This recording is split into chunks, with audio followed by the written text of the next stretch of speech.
The focus continues to be Prime Minister Modi in America.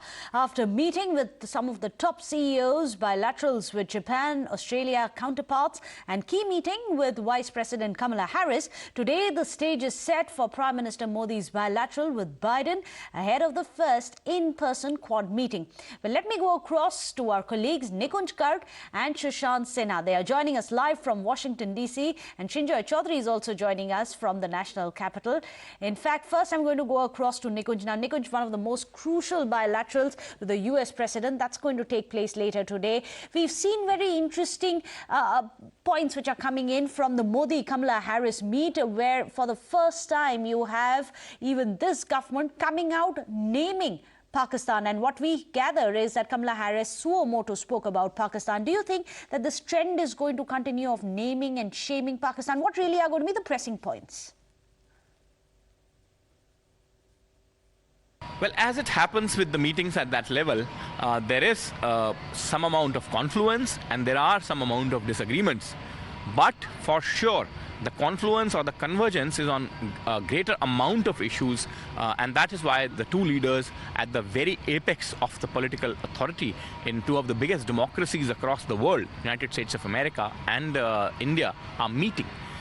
In that sense, quite clearly, the United States of America has its own agenda points and India has its own agenda points.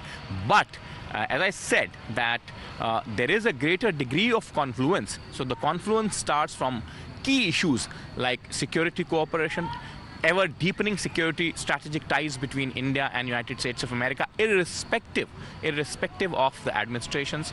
And there is a greater degree of bipartisan support with each passing day for India's security concerns and India's security needs at the US Capitol and the Senate.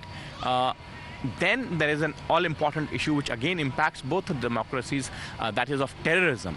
For India, Pakistan, the global epicenter of terrorism, is right in its neighborhood. The unfortunate part is that, as Mr. Vajpayee said at one point in time, that you cannot change your neighbors, and that's the reality that we have to live with, contend with.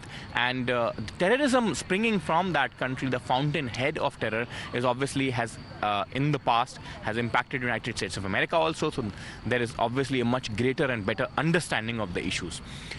Then there is a Chinese, ever-growing aggressive Chinese behavior. For India, it's a threat. For the Americans, it's a threat to the global order. So in that sense, again, a greater degree of merging of opinions there. And the Indian side has made it absolutely clear that these are the issues that will definitely feature. Other than that, of course, climate change, technology transfer, business-to-business cooperation, investments into India, and a cooperation in the education sector, which is very, very vital for a growing country like India, are the key issues that will feature in the talks. Nikunj, do stay on with us. We'll just come back to you for more inputs. But meanwhile, there's some big breaking news which is coming in. Well, Times now gets you the inside scoop of all the important Joe Biden and Prime Minister Narendra Modi's meeting. In fact, sources are telling us that India will be unmasking Pakistan at the global stage. Ball will be in US court to decide on their ties with Pakistan. Let me go across to our consulting editor, Srinjoy Chaudhary, also there with us. Srinjoy, this is going to be huge. After all, Kamala Harris has suo moto taken the name of Pakistan. This is, of course, in continuation of what even the Trump administration had done when Prime Minister Modi had visited US in February of 2020. Do you think this trend is going to continue? Do we expect even this current US President, Joe Biden, to name and shame Pakistan for backing, harboring and funding terror?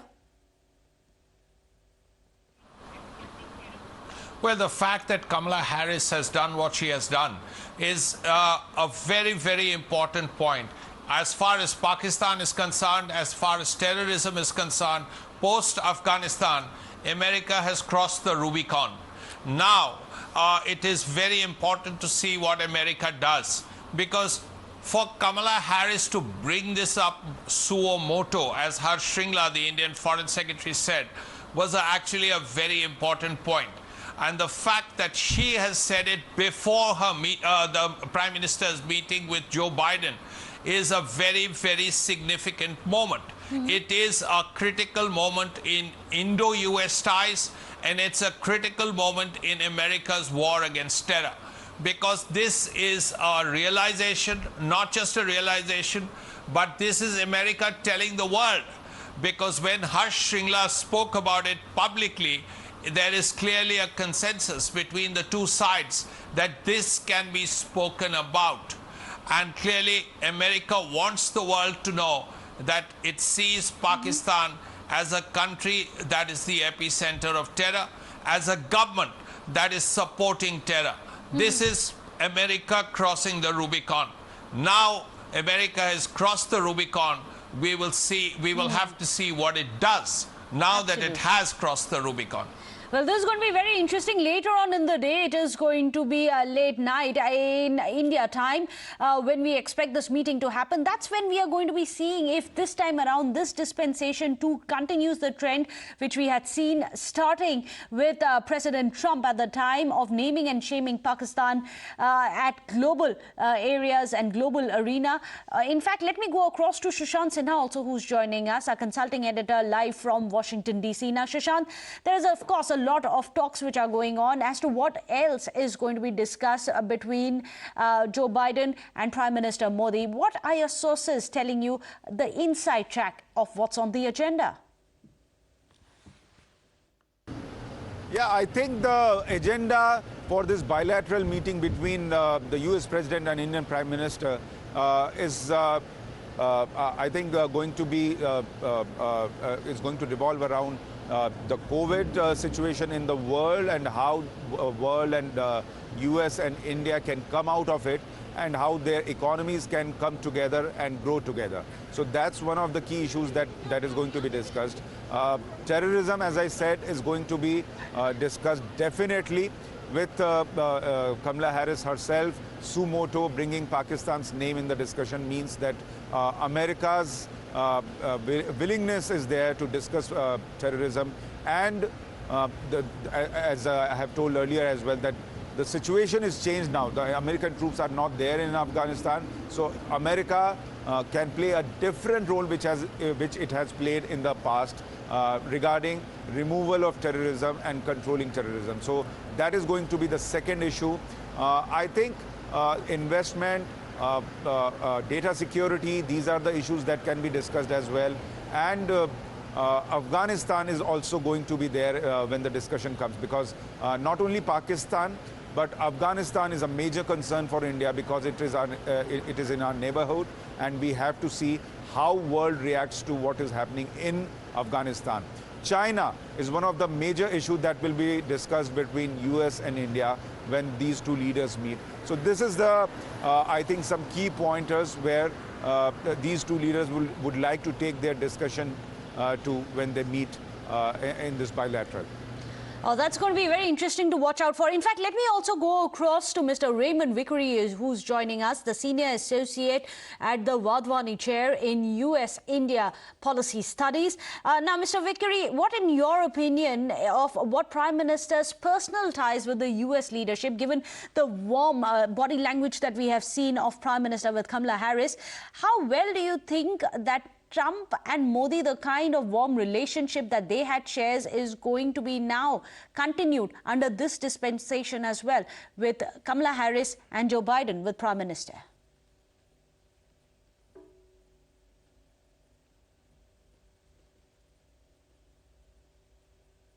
Well, I think that we have to recognize that the really good news in Washington is that there is broad bipartisan support among Republicans and Democrats for the U.S.-India relationship. This started when India opened up back in the 90s, and President Clinton went to India. It has continued through Republican George W. Bush, through Barack Obama, and through Trump. So that is the really good news, that there is a solid foundation of support which rises really above personalities. Now, that having been said, of course, personal rapport is very important. But I have no doubts on that score. Both of these men and Kamala Harris are very Now, Mr. Vickery, are you expecting any big announcements to come in during Prime Minister Modi's visit to India, to USA? Will the Quad, do you think, openly come out, name and shame Pakistan and the Islamist takeover of Afghanistan, as we've seen Vice President Kamala Harris doing?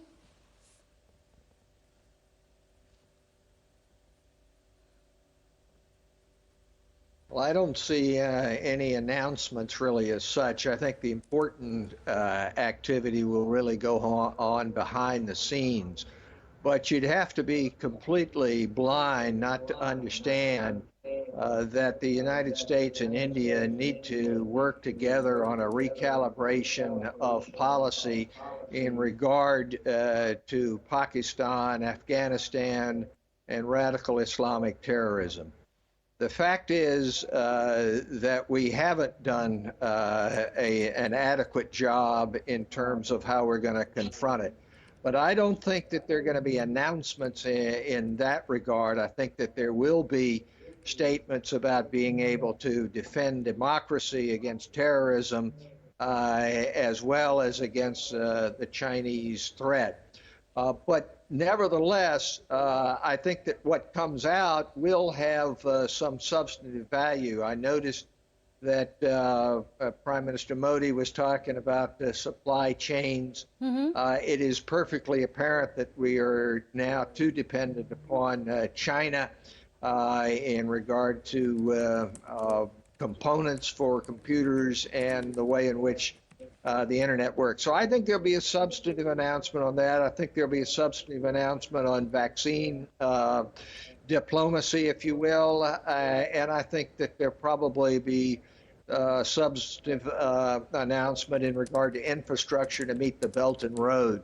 I think that those will be the substantive announcement, but it'll be just as important to have the principals talking off stage, if you will, in terms about the threat which emanates from radical Islamic terrorism, Right. whether it be in Afghanistan or Pakistan. You've touched upon Afghanistan, Pakistan. What about expansionist China? What kind of a role do you think the Quad is going to be playing in trying to corner China, not just strategically, even economically, for example?